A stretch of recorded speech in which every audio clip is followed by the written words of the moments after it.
Hello and welcome to the Letterbox. I'm Sasha, a girl from Ukraine who lives in South Africa, and on this channel I talk about all things books and writing.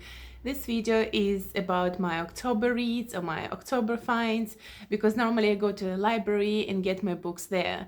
And October so far has been probably my favorite month, just from the reading perspective. And I know I probably say it every time, and yet this month really gave me some amazing finds, which I'm looking forward to share with you, and I really hope it will resonate. One of the first books I picked up this month was A 100-Year-Old Man Who Climbed Out of the Window. The title was good enough to grab me, and I've been eyeing this book for a while, and it got me laughing from the very first page. The 100-Year-Old Man is very funny, and it's really this book something like escapism as a philosophy thing.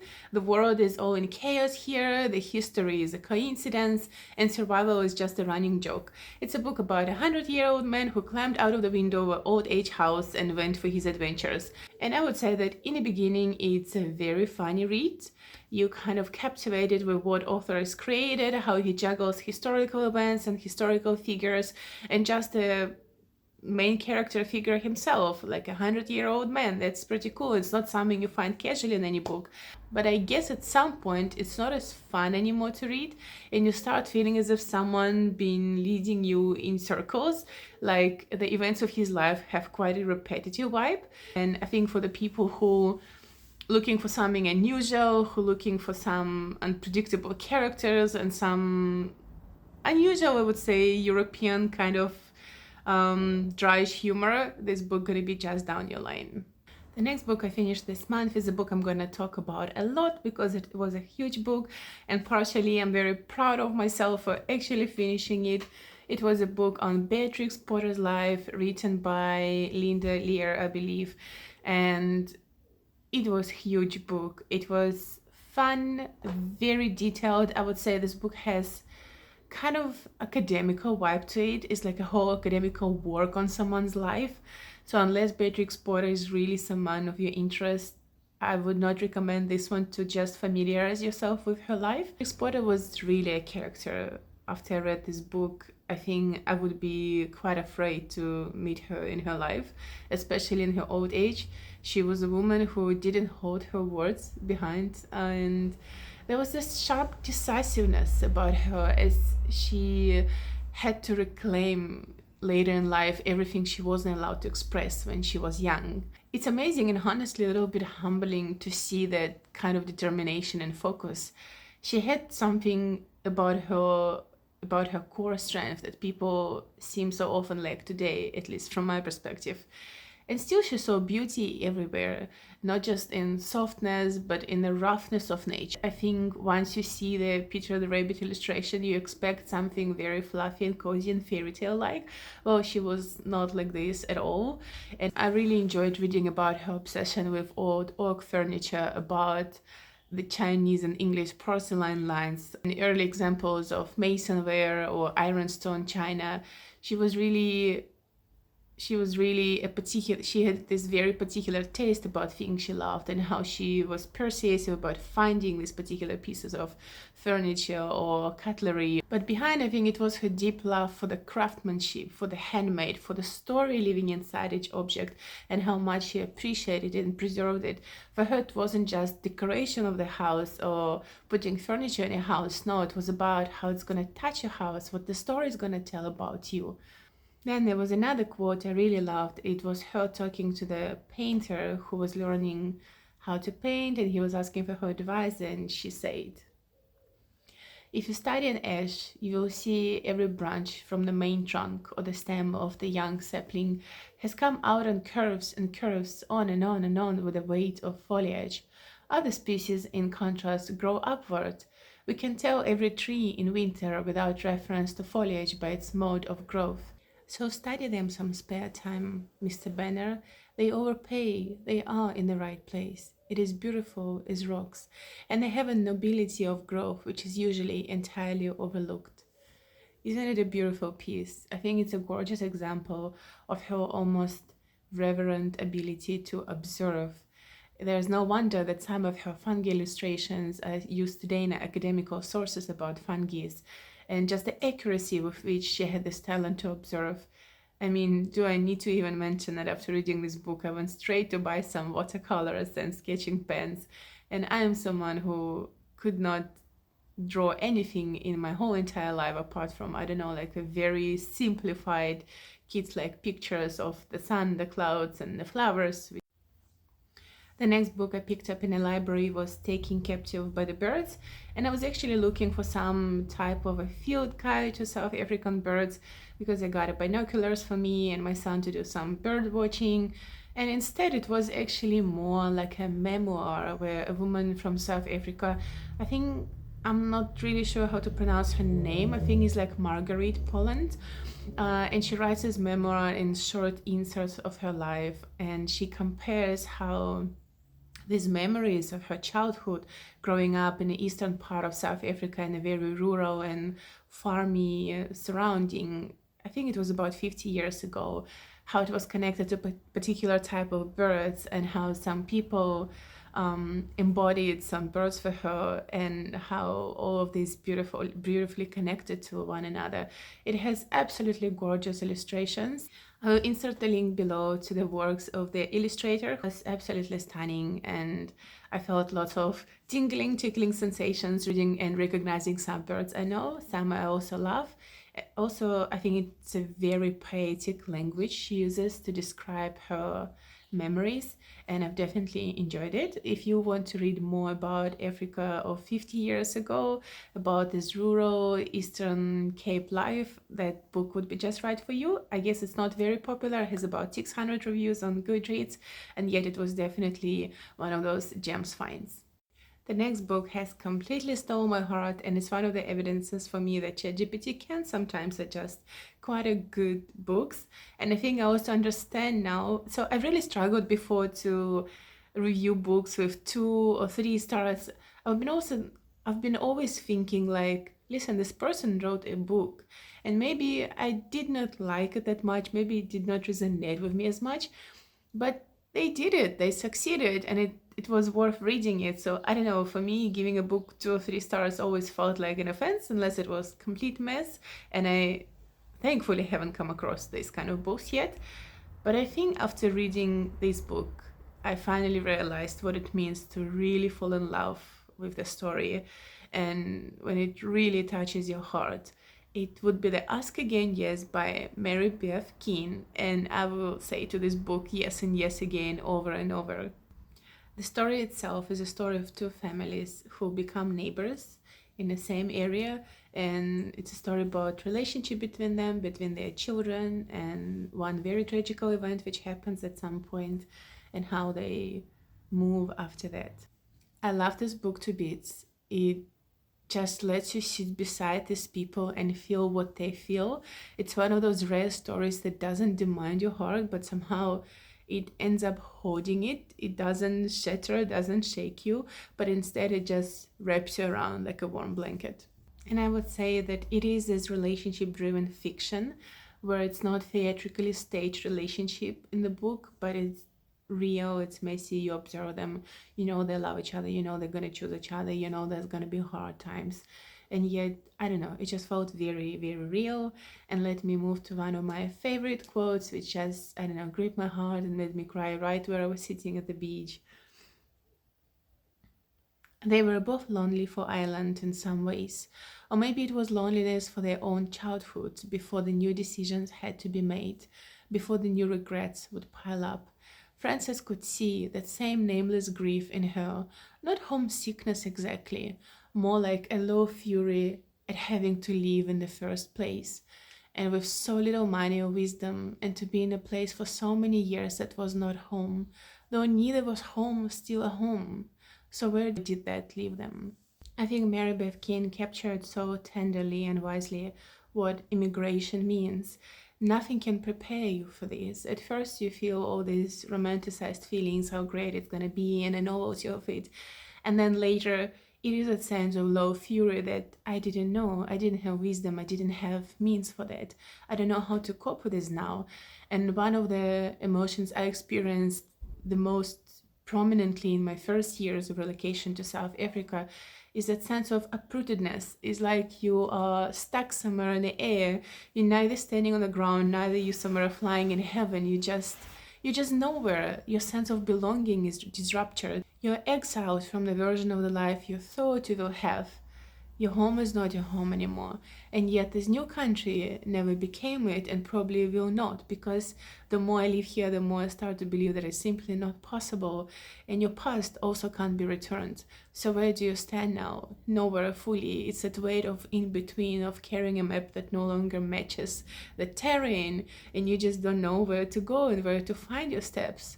And I think she writes from the place of the deep empathy. I would believe she experienced it herself. It's not just a nostalgia for a place, it's rather this deep grief. It's a lament for the self that once felt at home somewhere, and you don't have this feeling anymore.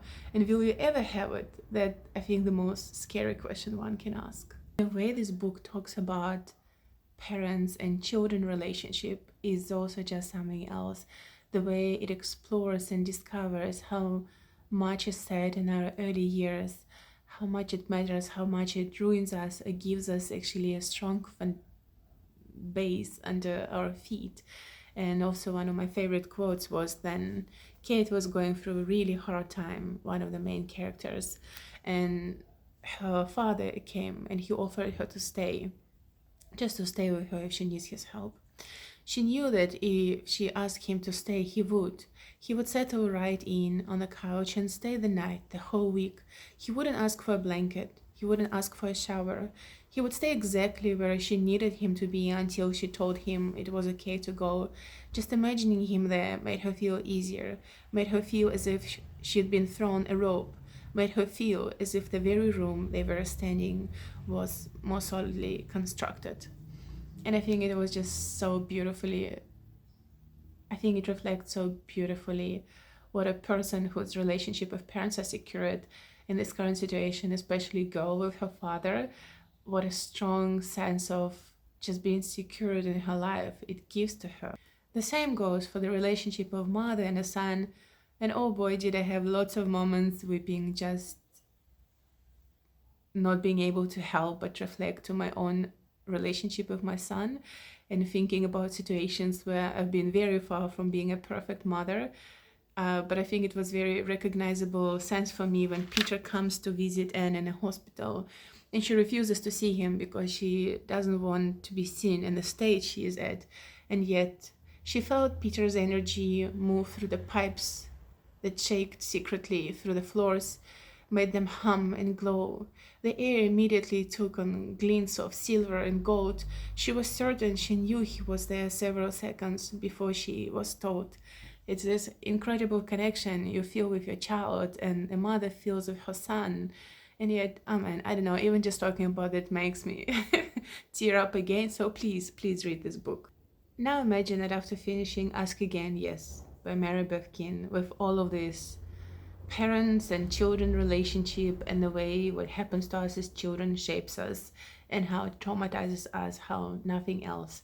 And it's not something we can ever deal with. We can just learn how to survive and go on with it. It can become softer, less visible, less hurtful, and yet it will never just go away. And right after this book, I pick up The Light Between the Oceans by Stedman, and this book has wonderful reviews. ChatGPT suggested it to me like 1,000 times that I'm gonna just love it, and I can see from Goodreads review that people really loved this book, and I absolutely hated this book. I felt so angry and hollow after reading it. I remember it was the middle of the night. I finished it. I felt so lonely in the house, and I felt this urge of just bursting with all these emotions and telling it to someone. And I really felt so angry that they made me read it, that after half of absolutely amazingly written book, it really is beautifully written, they made me to go through all these emotions. But let me stop a little bit more in detail. The story is about Tom Sherburne, a guy who spent a few years in the Western Front, and after that he comes back home and he finds for himself a post as a lighthouse keeper in Australia. It's a very isolated island. The supplies come there like once a month, and it's very rarely. I think like once a year, once every 2 years, when they can get off the island and go back to the town. So yeah, he takes his position. He wants to escape people and himself and just start from scratch. And yeah, and then he meets this girl and he falls in love and they marry and he takes her with him to the island. And after some happy months, they have quite a few episodes of miscarriages and even a stillbirth. So his wife is in a really, really dark place, and him as well. And then one day they hear the baby crying somewhere in the waves on the shore, and this is how the story begins. Hi, it's Sasha from editing, and I'm just telling that there's gonna be spoilers now. As I said, the first part of the book was great. The talent with which author drives into the inner life of the character, the way she describes again the nature, it's so mesmerizing and magical and beautiful. And yet the other part, right? The other part. I felt furious with Tom and Hannah. Not because they were villains, and I know it's a very unpopular opinion.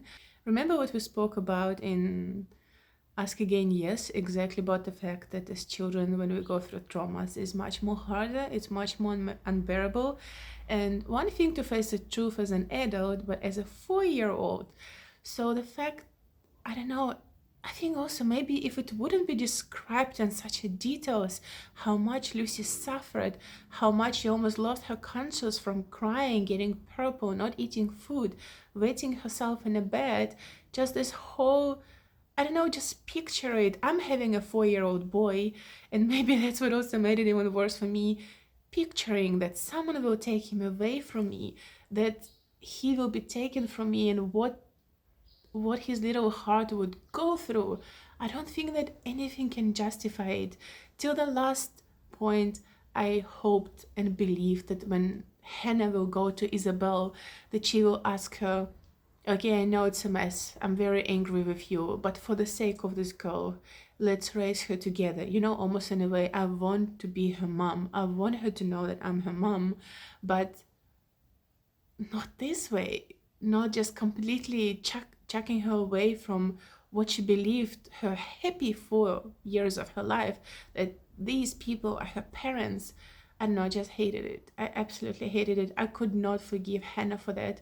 And I think what made it even worse is that they portray Hannah quite a selfish person through this.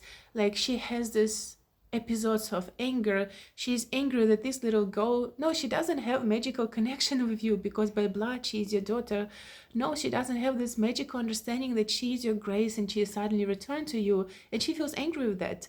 This little girl is failing her, so her own expectations and hopes and emotions overwhelm her, and she feels far more for herself than for this little girl. That scene when she throws, I don't know what was it, like a vase into policeman, that for me also was like, no, you need to come back and take this child away from this woman because she can possibly hurt her. The ending was absolutely unconvincing for me. Anything to the last page, I was still hoping that someone is gonna say, well, after we imagined what it could be, this is what it actually was, you know, something like this. And I really did feel for Isabella. I really felt a lot for her. Some of her experiences are something I had to go through, and I know it's highly impossible to stay sane after such a things. And I do think that this little child who happened to her was the only reason she survived, and she just kept living.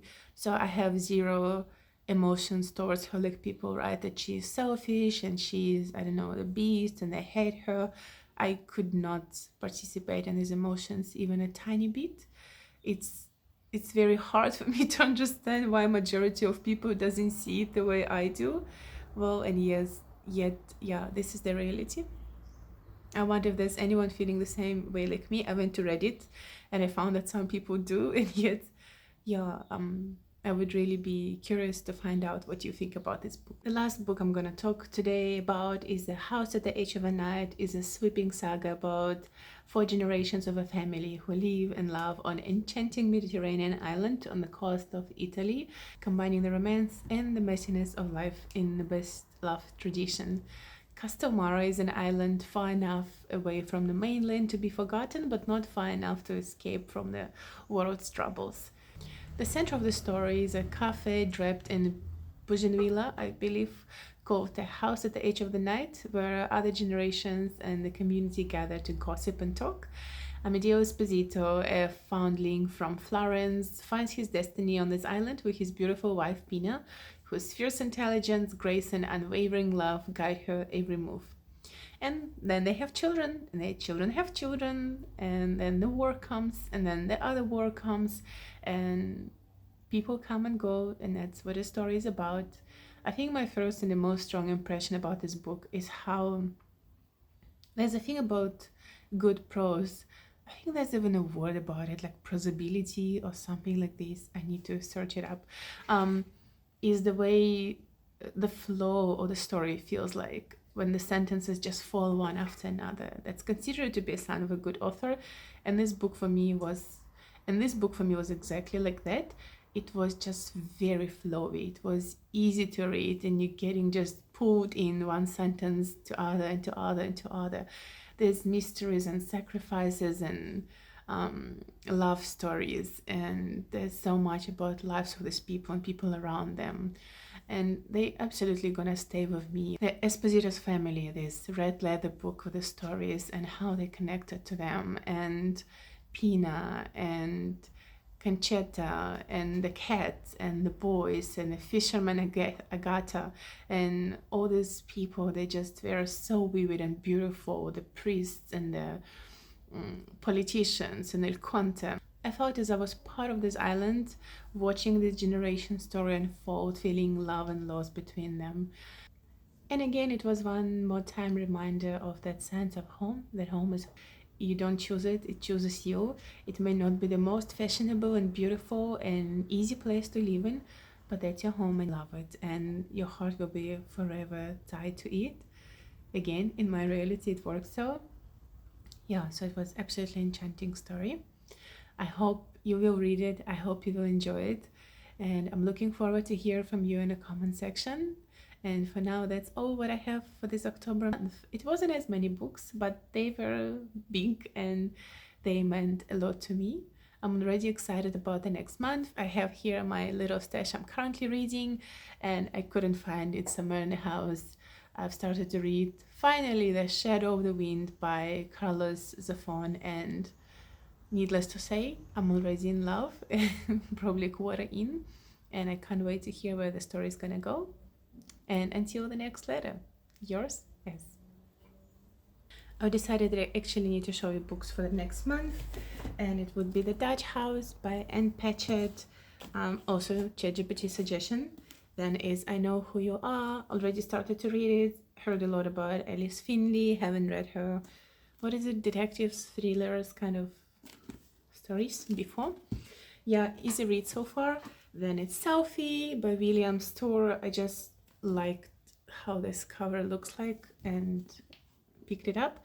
I've only read this far. Well, I was waiting for my husband to pick me up yesterday, and wow, lots of controversial I had lots of controversial thoughts about it, and some things I really liked, so I'm looking forward to read more. Then it is The Mitford Murders, Syria by Jessica Fellows. Again, heard a lot about her and can't wait to get my own opinion. It's The Woman by Christine Hanna and Bright Young Woman by Jessica Knoll. And I have somewhere The Shadow of the Wind, right? Yes, which I'm already in love with. See you later.